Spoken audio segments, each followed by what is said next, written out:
Afternoon, viewers.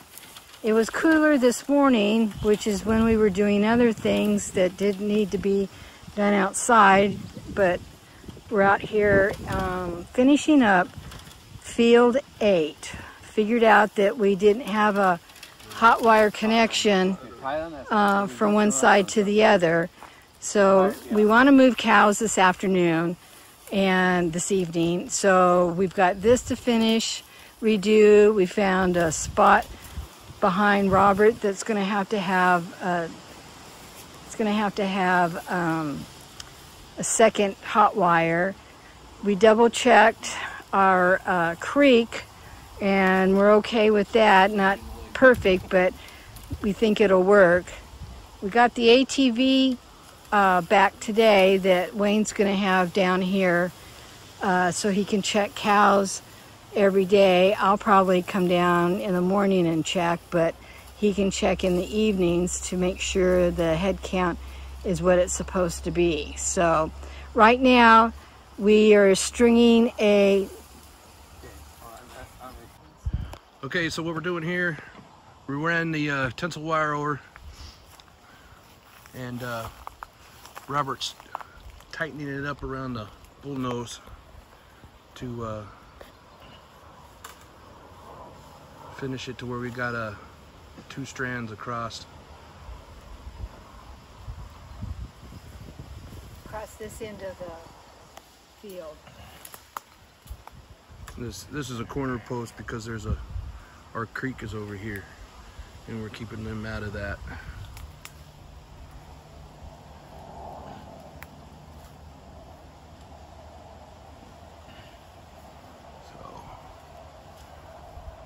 That's the next step.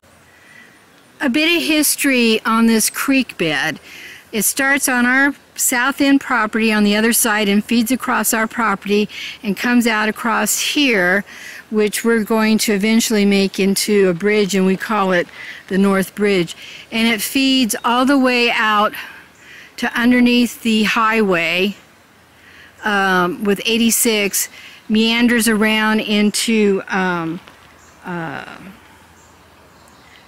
Newtonia, a little town just up the road, and then feeds into Shoal Creek, which turns into the water facility and provides drinking water to the city of Joplin and otherwise. So this creek is provides, when it runs, provides a contribution to the water source, drinking source for humans.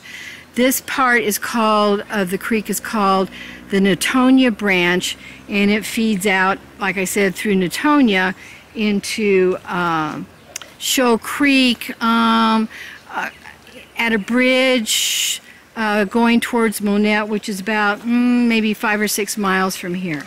So that is one reason we have double wired both sides of this creek, is to keep the cows on our property, the vegetation part, and out of the creek, and keeping the water ready for human consumption.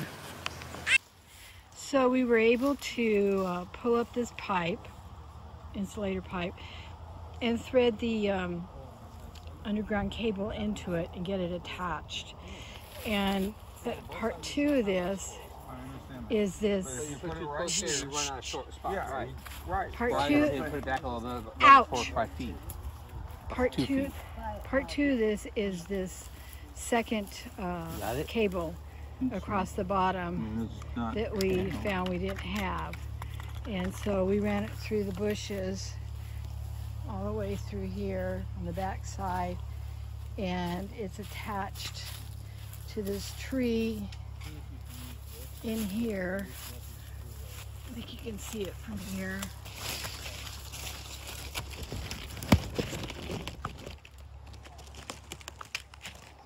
Yeah, attached to the tree. There's a second one, and then Wayne had a picture of, please cut this tree down. It needs to be pulled out once we get the loader fixed on our tractor.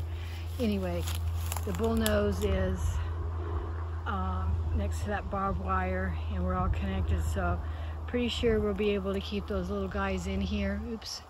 And we're gonna test it out, so wait for the move.